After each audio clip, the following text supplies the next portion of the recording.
Welcome to The Forest Garden, a podcast for gardeners who want to upgrade their landscapes into biodiverse food forest systems. Happy New Year, everyone. Today's episode is our first episode of Season 3 of the podcast.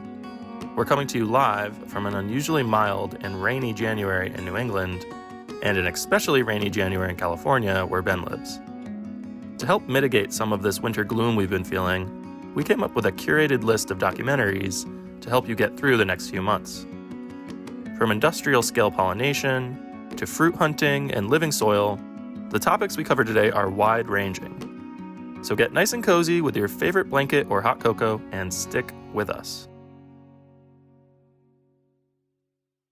So documentaries. What was the first documentary that you watched that was related to anything permaculture or food or environmental? Well, I guess it would start with environmental, and it was Chasing Ice, which was a documentary I saw in undergrad, and it was about the climate emergency, and it made me change my degree. It was in like either a soils class or like a geology class, and the professor just, I don't know, maybe he was hungover or something, but he wanted to have like a chill day, and so we watched Chasing Ice. But when the teacher puts on a movie for the day, maybe the movie's more for them than it is for you. Yeah, but it was great. It Funny. totally motivated me to, it basically just showed that like imagery is more powerful than words. Like the scientist was like, also, he was a photographer and a scientist, and he just talked about how a lot of times his images made more of an impact on people than any of the academic writing and research that he did. So I believe it. And music too, when it gets used correctly in these documentaries, can be very influential on the impact that it has on people. Like there's one in particular that we'll talk about today that has such a good soundtrack. Even just like the trailer for the documentary, it just gets me fired up. Like it makes me want to go plant something just because of the music.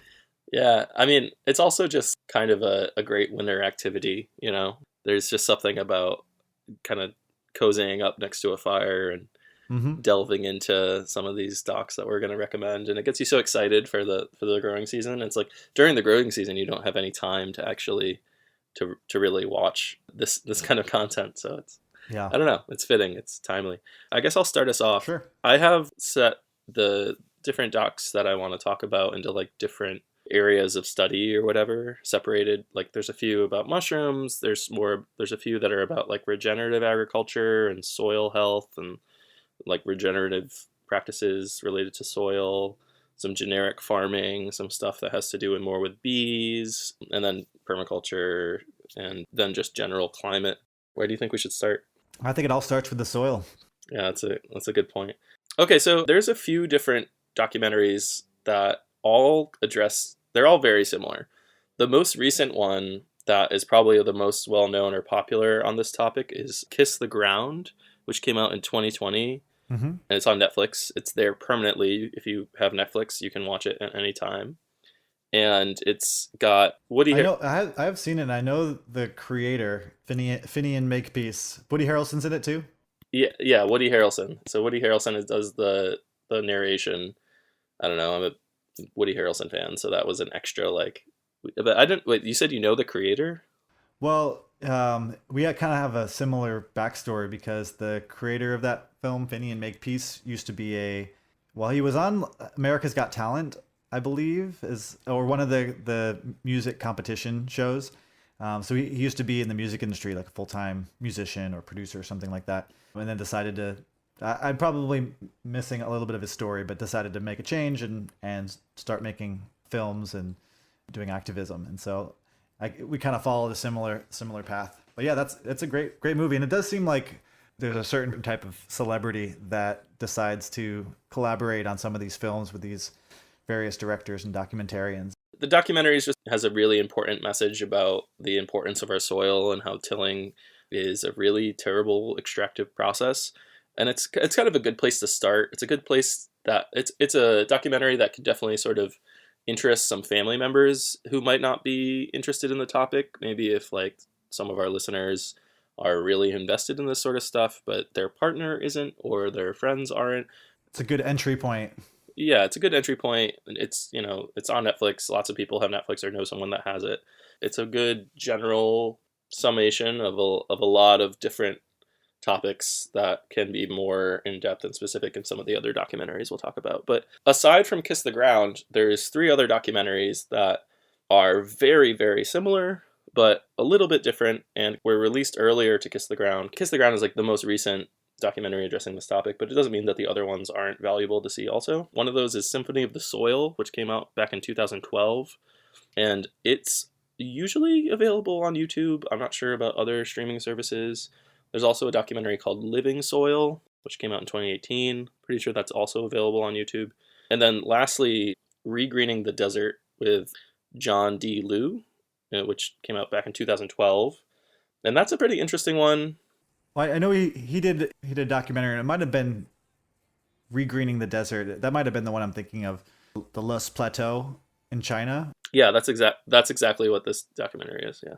Yeah, and I feel like I watched it a long time ago, but yeah, that one, and then the Jeff Lawton Greening the Desert films too were pretty influential to me too. Just the idea that like you can reshape the landscape and allow nature to come back and restore itself just by us making some. I mean, yes, you might be using some like heavy machinery, but in some cases, not even machinery, just like manual labor, but you're creating swales, you're reshaping the way water flows on the landscape. And in some cases, it can be a relatively minor change, but it's a very strategic, plan that's put in place. And then it has all these like downstream ripple effects for the next couple decades or centuries, really, that harvest the water more efficiently and allows the plants to grow better. And I mean, it's basically site engineering at scale, which is like when a house is built, they have to engineer the site so that the water doesn't flow into your basement. But this is at just, hundreds of thousands of acres of land that is being terraced. And it was land that was overgrazed from millennia of farmers bringing animals onto the landscape. And it led to a lot of soil erosion. And it's really incredible to see the transformation that can happen with real like planning and design and a lot of labor.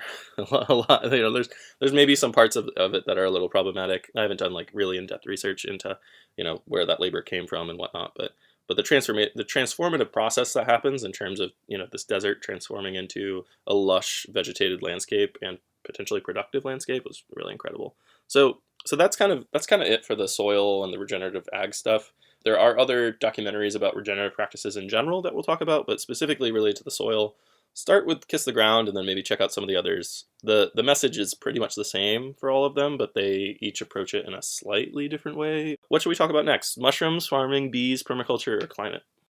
I think we just move our way up the food chain. So we have soil, and then let's move to maybe mushrooms, since the decomposer should be last. We go soil to, let's go farming next. Okay, so this is just one film that I have to recommend, and it's about regenerative farming, but it's probably like the documentary that shows closest to conventional practices that we're recommending. It's The Biggest Little Farm, which came out in 2018. It's gotten like wildly popular. I mean, you could bring this up at a dinner party and your aunt will be like, "Oh my God, I loved it." It's got some elements to it that definitely harp on cute animals and people's relationships with animals. And overall, the thing that I think that it really shows people is how hard it is to be a farmer. I mean, a lot of the people who listen to this podcast might be inspired to change up their life and take on farming at any scale. And it can be intensive. I mean, it can be really, really hard, and it's not an easy life, as the documentary shows, and as people who are very close to me in my life could talk about. It's it can be really stressful and really defeating, and sometimes there's a silver lining at the end, and sometimes there isn't. But yeah, The Biggest Little Farm, it's available on Rotational streaming, but I think I saw it on Amazon Prime, and at the time of this release it might be on there. But most of the documentaries that we're talking about today just get shifted around from one streaming service to the next. So the time that you listen to this podcast, it might not be available on the one we talk about it on. Did you see that, The Biggest Little Farm? I hadn't, and I'm glad you mentioned that it does show the more difficult side of starting your own farm, because that was the one criticism I heard of that movie. It was really popular, but I heard someone say that Yeah, they showed like them having problems like slugs on their plants, and then they brought in ducks, and then all the slugs went away. But it was more of like they oversimplified the problems and oversimplified the solutions. But maybe that person was just jaded. So it sounds like they actually did show, the highs and the lows of starting your own farm. Well, that's an interesting comment. I don't know if, I mean, it's possible that that person was right and they did oversimplify it, but also, I mean, it's a documentary that has to be less than 2 hours for someone to be able to be engaged. Yeah, So that's true. You got to get the gist of it.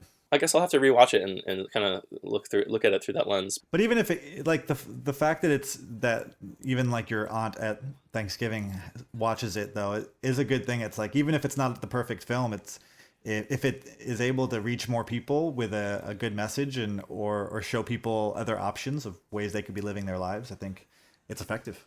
Yeah, no, for sure. And it's also the same deal with Kiss the Soil, where it's one that you can show to people who are not super down the rabbit hole of the types of things that we talk about on this podcast. It's sort of like an entry level kind of thing that talks about regenerative practices. Mm-hmm. And I mean, they do like vermicompost at this like massive scale where they have like they build an entire facility to make compost tea. Oh, nice. They use cover crops. Their property is designed in this beautiful way that is reminiscent of, a permaculture orchard design. And there's just all these different types of fruit trees. And really, they show at every step of the way, they're like, okay, we planted all these fruit trees and almost all the fruit is being eaten by starlings. And then how are we going to combat that issue? And, they build owl boxes for barn owls to try to bring down the vole population. And it really kind of, without specifically screaming it from the rooftops, a lot of it is kind of drawing back to these problem and solution permaculture design concepts and regenerative concepts. Mm-hmm. So yeah, definitely one to check out. Yeah, I should watch that one. I'm going to add one in here that's not necessarily farming category, but in the food production category. One of the books that, and they made a film after the book came out, that got me into just researching food plants of the world, was called The Fruit Hunters. And it's like an amazingly written book by Adam Leith Gulner about not just the breadth and the scope of all of the interesting food plants around the world, specifically fruits, but also the people that go and chase them and hunt them down and become obsessed with them, like you and I are. But some people who have been doing this for, their entire lives. And so he goes and interviews them, goes around the world, visiting all these farms.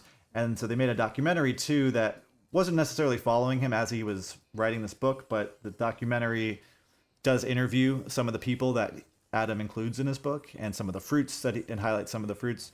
Like, for example, there's this, at the end of the film, they follow Dr. Richard Campbell and Dr. Ledesma, I think her name is, and they go to, I think, somewhere in Malaysia. They go into the jungles to hunt down this rare variety of white mango that, is extremely rare and endangered because of deforestation.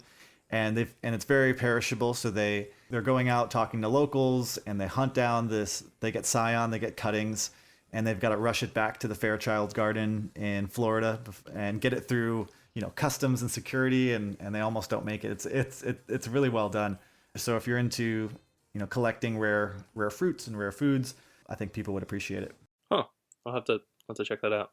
And it's free on YouTube. The version I saw on YouTube that was for free was pretty low quality, though, in terms of the resolution. So I think it might be available on Vimeo or some of the other streaming platforms. Yeah, and that's maybe something to mention, is that sometimes when these docs are on YouTube, it's not at the express permission of the owner. And so I usually try to check to see if there's a way that I can buy it directly from the person who made it. Mm-hmm. And sometimes that's kind of frustrating to do, because it's either not, it's not like click away. You're gonna have to go to their personal website, and it's not the easiest thing. But often you can buy it directly from iTunes, which is weird. I mean, if you don't have a Mac, then iTunes has helped me in a few different circumstances. Yeah, that's a good point. So what's next? Mushrooms, bees, permaculture, climate? Right. So let's see. We touched on soil. We touched on farming. All right, after the plants grow, the bees pollinate. I'm trying to come up with a flow for this. Let's see if I can stick the landing here. So I haven't seen too many of the documentaries on on pollinators, at least the ones that you have written down here. So you want to take this one? Yeah. So yeah, moving on to the bees, moving away from, we talked about the farming and now we got the bees. About, over 10 years ago, around 2009 to like 2013, there was a lot of conversation about colony collapse disorder, about Eurasian honeybees and why suddenly honeybee hives were just petering out, or queens were flying off and disappearing, and people whose incomes were related to this incredible industry of shipping bees all over the country were really confused. I kind of forgot about it for a few years, between like 2015 and 2019. Like, it just didn't seem like that it was making the news anymore, I guess. And then suddenly there was a documentary that came out in 2019 called The Pollinators, which is on Amazon Prime, that really kind of addressed the quote unquote problem and all of the things that the industry had done to resolve the quote unquote problem. So the original documentaries that I saw back in the day, back in like 2010 era, were Vanishing of the Bees, which came out in 2009, and a documentary called More Than Honey, which came out in 2012. Both of those right now are on Plex, which I believe they have ads, and also they're on like rotational streaming services. But The Pollinators is interesting because it's a documentary that came out much more recently, and it is very similar to the documentaries that came out over a decade ago, but it shows how crazy the system of these people who drive around the country pollinating all of the crops that feed the world. The apiarists, maybe? The industrial bee industry, maybe. I don't. Yeah. These are the Eurasian honeybees that are put into boxes and then brought from one crop to the next all across the growing season, starting in like California and then getting brought back and forth across the country on flatbed trucks at nighttime to pollinate everything from almonds to blueberries.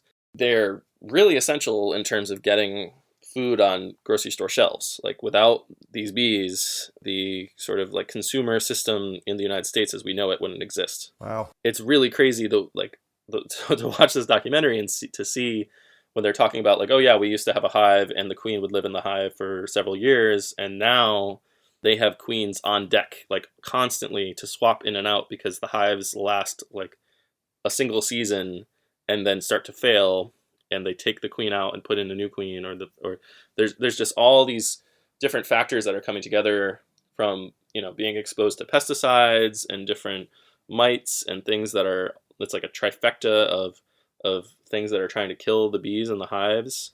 And just being like shipped around the country as like your full-time job, I gotta imagine it's really stressful for a bee colony. For sure. And these bees are being set forth and set loose in monocultures where they're being exposed to all sorts of nasty neonicotinoids and other things that are just really, really terrible for a bee to be exposed to. It's an eye-opening documentary, and it just kind of goes to show you that the monoculture is not the answer, but also the parts of the documentary that really stood out to me were the farmers who were saying, like, if I could not spray my crops and the consumers were okay with buying an apple that has a few spots on it, or is bruised, or doesn't look like the shiny red golden delicious, then I would stop spraying because it cost me a lot of money to do that. Like, I don't necessarily want to spray, but I feel like I have to, is kind of the story that a lot of them were saying. Sure. A lot of the argument of permaculture folks is that like is the answer, and the industry is all about spraying and blah, blah, blah, but really that's not the case. It's like the farmer wants to bring down their bottom line, and they don't necessarily want to spend all this money on chemicals and all this money on these ridiculous practices, but they feel like they have to because that's what the market demands. And so at the end of the day, it's like, just be more okay with eating fruit that looks a little suspect and is probably fine. It doesn't need to look shiny and golden. True. Yeah, I don't know. You haven't seen any documentaries that are about pollinators or bees? It was a big deal for a while. Not in a while. I mean, I think I watched or maybe listened to some podcasts and interviews with, apiarists or bee experts, but I'm racking my brain. I don't think I've watched a documentary about the pollinators. All right, so should we talk about some of the general climate stuff before we go into permaculture and then mushrooms? Sure. Around the idea of climate, really, there's kind of a theme of the stuff that I'm talking about in this documentary. Sphere of the climate is really related to water resources, and then also there's one that is more holistic and talks about like general regenerative practices and about sort of impending doom and climate catastrophe in general. So to start with the water, this is, once again, going back to the 2009, 2010 era. There's 2 documentaries that really stood out to me. One of them is called Tapped. Came out in 2009. You can find it on YouTube or on rotational streaming services. And the other one's called Last Call at the Oasis, and that came out in 2011, also available on rotational streaming services. And just a note here that when I say rotational streaming services, all I mean is any streaming service that has different media changing and appearing and disappearing. Like, and any of the major streaming services will have this documentary for a period of time, and then it'll jump to another one and to another one. So Tapped is really crazy. It is a documentary about Nestle, and I believe it takes place in Maine. And basically, it's about the bottled water companies who pop up a pumping station in the middle of rural America and sell bottled water from the pumping station or the facility that they create. And these facilities literally like deplete the groundwater of the communities that surround them. Wow. And these rural communities, people just suddenly, their wells dry up and they don't have access to city sewer. And their only option is to then buy water directly from the people who stole it from them. And it is so crazy. Like, it is. Yeah, that's insane. This documentary never like blew up, it wasn't one that tons of people know about, but anytime I see someone with like a Poland Spring water bottle, I just want to like, I'm just like, oh. Just like tell them the name of the documentary. Just like watch Tapped. Download code. Yeah, just go home and watch Tapped and buy a reusable water bottle. Mm-hmm. I mean, bottled water has its use in disaster relief and that kind of stuff, but yeah, God, it is alarming, and it'll just. There's some people I feel like that just get all of their water. They just go out every week and buy a case of bottled water, put it in their fridge, and just drink 8 of them a day. It's like, oh, that's so wasteful. Yeah, I mean, some people who don't. I can't hang out with those people. I mean, some people don't have potable water in their home, and they need to do that, and that makes sense. But anyway, so yeah, Tapped is one to check out for sure. Another one is called Last Call at the Oasis. It's from 2011. I think this is a documentary that really stands out in terms of like a lot of the documentary is set in the West, in California and in Las Vegas, and the like alarm bells were ringing, but this was before some of the drought and the fires really got as crazy as they are today. And so going back and watching it is sort of just like a wow, how could we have been so stupid? Or like how is just the problem just still is not being addressed, and maybe a little depressing, but yeah, that's the other part of these documentaries. They can influence us in the present, but also as they age, you can go back and look at it. Were these problems that we saw coming? And usually the answer is yes. At least someone saw the problems coming and predicted the state we're in today. Yeah. Oddly, at the end of it talks about water conservation, and at the end of the documentary, there's like proposals for making bottled water that is recycled water, so like water that has been treated, mm-hmm. And they get Jack Black to try to sell it to people. Oh, that's random. Yeah, it's very strange, but yeah, I don't know. It's worth checking out. I mean, water is going to be the most important resource, or already is the most important resource in our world for the rest of our lives. So yeah, I know there's some vineyards in California now that, well, as we speak, California is very wet. There's a lot of rain, but in general, these last couple of years that they actually truck in water, not even with irrigation through like municipal water. They're actually like trucking in, and it just seems like a sign of the times, right? Like, yeah, pretty alarming. Yeah. The last recommendation I have is and so those two are like somewhat easy to find. This last one is called Tomorrow, and I was only able to find it via purchasing it directly from the folks who made it. It was, I believe, made by some French filmmakers. It came out in 2015, and it is a little depressing. Inherently, like these documentaries about climate are going to be a little depressing. I think it's still important to watch, and it talks about everything from like peak oil and 2040 being this date of looming potential catastrophe, and what it's like to raise children in the world that exists today, and wondering about whether or not they are going to have the same opportunities that we have, and how many species are going to be extinct by the time that they're our age. Lots of scary things. But it also talks about regenerative agriculture. It talks about some sort of adjacencies to regenerative practices, which I thought were really interesting, like the communities that have local currencies. So like the whole idea that if you have, instead of just using your credit card at your local department store or bar or whatever, you would have, like, I currently live in Middletown, Connecticut. So let's say I had a Middletown, Connecticut card and I put money on that card. When I swipe it, it's something I can only spend money on in Middletown, Connecticut. And the idea is the money just kind of rotates throughout the community. Yeah. And in that way, you strengthen your community. And it gives examples of different local type currencies throughout the world that like survived the market crash of 2008 because they weren't reliant on a globalized system. Just the idea of resilience, that is something that we talk about so often in regenerative practices at an entirely different context. I don't know, that part really stood out to me. And in general, it's kind of holistic. It covers a lot of different bases of a lot of different methods of maybe like, okay, this is how we plan for the future. So definitely one to check out. It does require, I think that you'll probably have to buy it directly like on iTunes for $10 or whatever, but it's worth it. Yeah, that one sounds really interesting. I'm going to put that on my list. My ever-growing list of documentaries to watch. Yeah. And I would say you have all the time because it's winter and it's cold, but you live in California, so it's not the case. It's actually very, very rainy here, and there's literally nothing to do because things are closed. People don't want to go outside. I don't want to go outside. Can't even bike. So yeah, this is a good time of year to knock some off the list. Gotcha. Buckle down. Yeah. Okay, so let's dive into the permaculture stuff before we finish off with our mushroom docs. Sure. Okay, do you want to talk about any of these? Because I know that you've seen at least some of the ones on the list.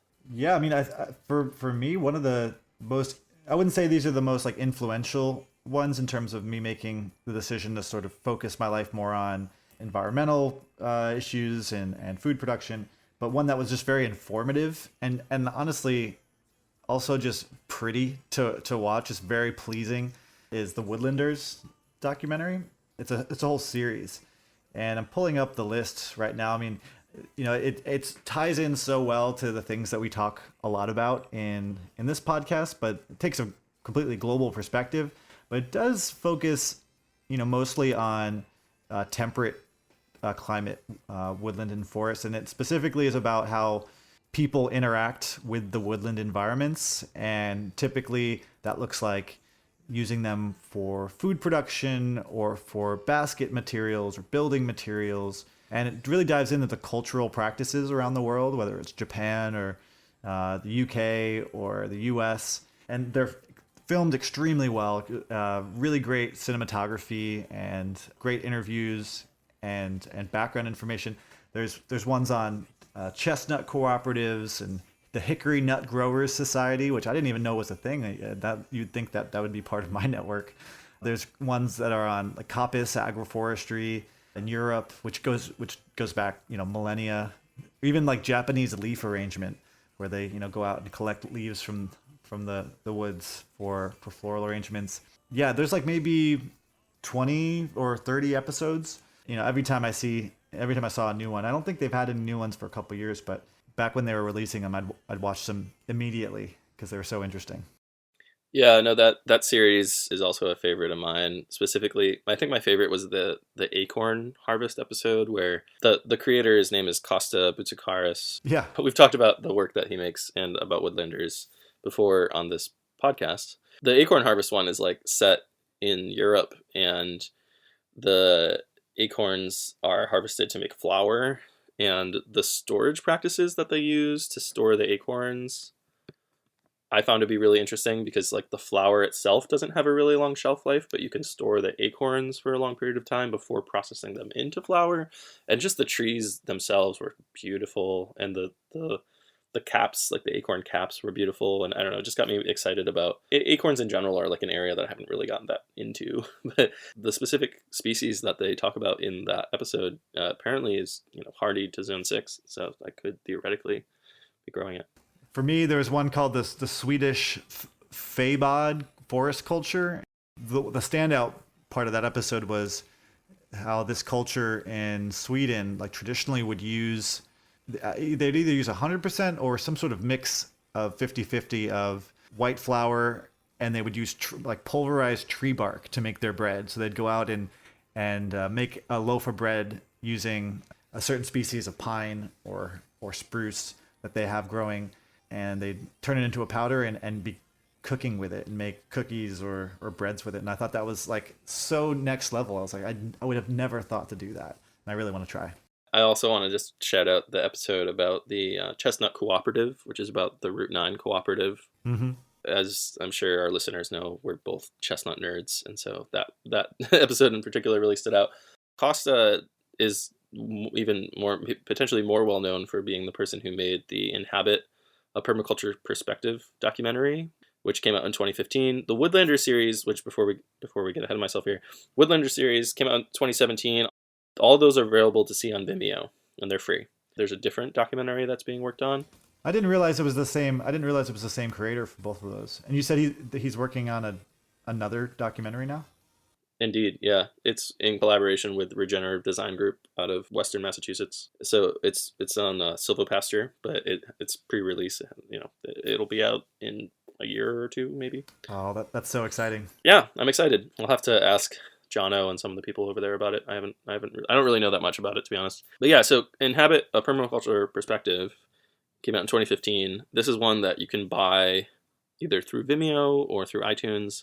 It's like $10, and you can actually like just get a download copy to have forever, which I find really valuable because then you can show it to your family. But the Inhabit, a permaculture perspective documentary is a really great place to start for folks, especially that live in the Northeast or in New York or in anywhere that is like kind of a temperate region. The documentary really focuses on a lot of the people who actually have been featured on this podcast, or at least several of them. I'm looking at the list right now. It's like some familiar names. Yeah, they interview Lisa DiPiano, who's a friend of mine and someone that we interviewed. They feature last Eric? semester. Yeah, they interview Eric Tonesmeyer, who's also someone who we had on, someone who you have known for many years. So yeah, it's really kind of, in my opinion, like the best permaculture, in quotes, permaculture documentary out there, especially for the Northeast. I mean, it covers everything from urban practices, like Andrew Faust, who's big in New York in the permaculture scene, and it goes everything from urban to suburban to more rural communities, and travels not just, it moves outside to other areas of the country. Mark Shepard is interviewed, and you get to see his property, and it's just really a fantastic film all around. It's like it came out before the Woodlanders series. Woodlanders is more about like forestry practices in general, so it's not specific to the idea of regenerative design. Inhabit is really where it's at, and it's worth buying for sure. It's the documentary too that I was referring to that has some of the best music. I think honestly, it was probably the same composer for Inhabit and the Woodlanders documentary. Like, everyone who hasn't seen it, like, watch the trailer for Inhabit, permaculture perspective, and tell me you don't get, fired up to plant things after watching it. Just like the way they edit that together, and the background music is great.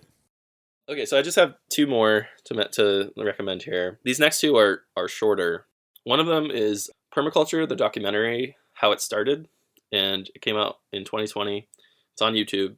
I believe it was like a preamble to what was supposed to be a really long, or 2-hour long documentary about the origins of permaculture, but the creator just hasn't finished it, or maybe is taking a pause or something. But what's available right now on YouTube, it's like a 20-minute video. It's an interview with David Holmgren, who is one of the, alongside Bill Mollison, was someone who kind of co-originated the concept of permaculture, which permaculture really is like borrowing from all these other different things that were established for much longer periods of time. I mean, you can go back to the 20s when people were writing about tree crops and regenerative practices utilizing tree crops in America, and indigenous peoples who've practiced regenerative types of agriculture and forestry for millennia.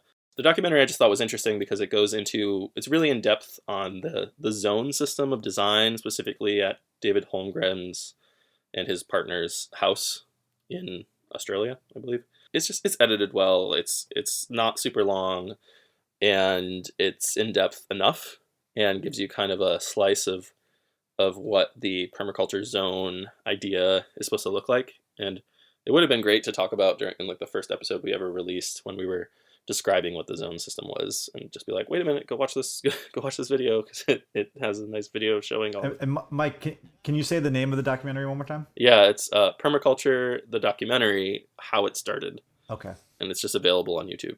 It's a short clip, basically. It's supposed to be like a teaser to, I believe it was like a crowdfunded documentary, but the creator hasn't completed it, and maybe they never will. I don't know.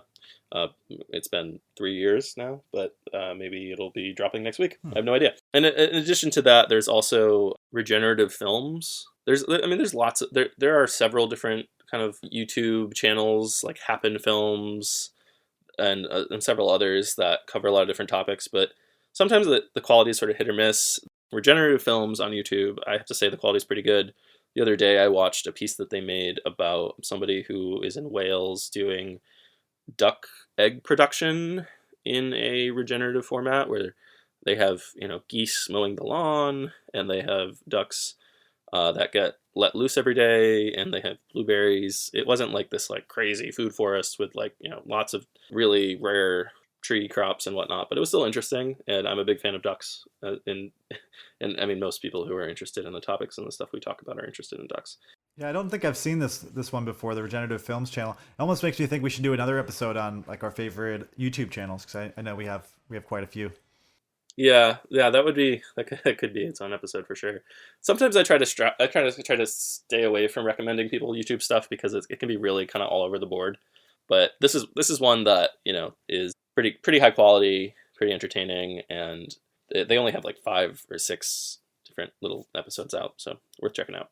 Do you have any about in the permaculture realm that you want to talk about? For me, I think what some of the more influential permaculture docs were Jeff Lawton's.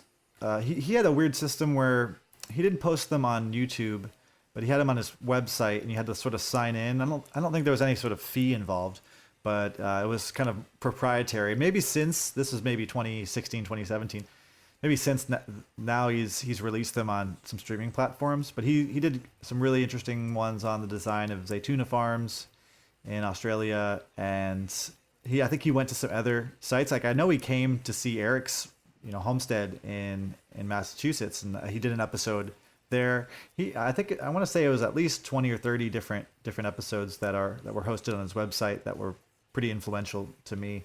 Yeah, like I said, I think we talked a little bit about greening the desert earlier, and he has notoriety in the permaculture worlds from that documentary. As far as documentaries go, that's one of the more famous ones that he has. But he's got these little mini docs of other projects that he's done around the world, or ones that he's either been involved with or was just visiting to learn about. And so I feel like I learned a lot from those documentaries.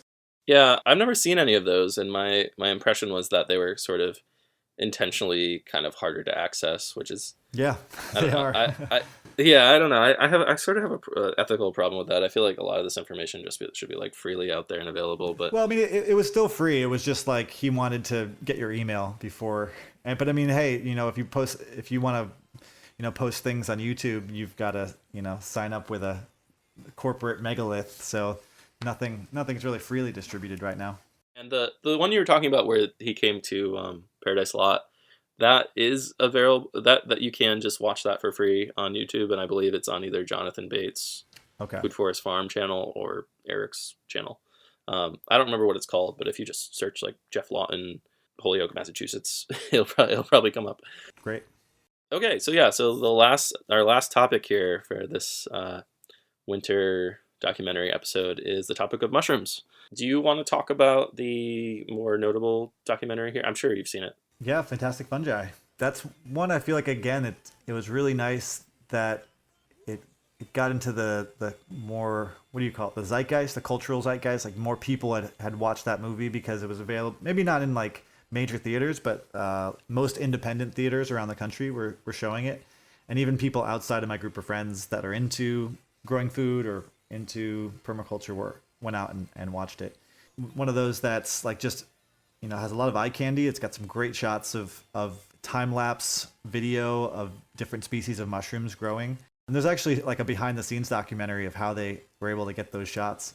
And by the way, as you can tell, I don't just enjoy the content of these documentaries. I also really like the way they produce them. So that's why I'm commenting so much on the production value of them. But the nice thing about Fantastic Fungi is it goes into pretty much every realm of the usefulness of fungi, or the relationship of fungi to people, or even not even just to people, relationship of fungi to the forests and to the other kingdoms of life. So they talk about, the mycelial network in forests. They talk about the ability of the mycoremediation, so the ability of fungi to turn chemical contaminated sites into safer environments and allow for restoration efforts to work. They talk about the nutritional value. They talk about the medicinal value of the psilocybin mushrooms too. Really, they cover all the different facets. They talk with experts in the field from each one of those different disciplines. It's just a very, very well-rounded, well-made documentary. What do you think about it, Mike? Yeah, no, I agree 100%. I like, really, the scope of the amount of people who were able to access it, I think is really important. It, like you said, like it toured, and also just, it was a documentary that when it popped up on streaming services, everyone got really excited about it. Even people who might not, like you said, be super clued into this sort of realm of interest. It came out in like 2019, available usually on Netflix, but it once again rotates from streaming service to streaming service. And I cried the first time I watched it, because like you said, the production value is just so incredible, and the visuals are so incredible. I should mention I cried not on any sort of substance or whatever. This is purely just me in the room when they talked about the mycelial network and the way that mushrooms can sort of heal humans and heal. So it almost felt like like the way that mushrooms could heal humanity.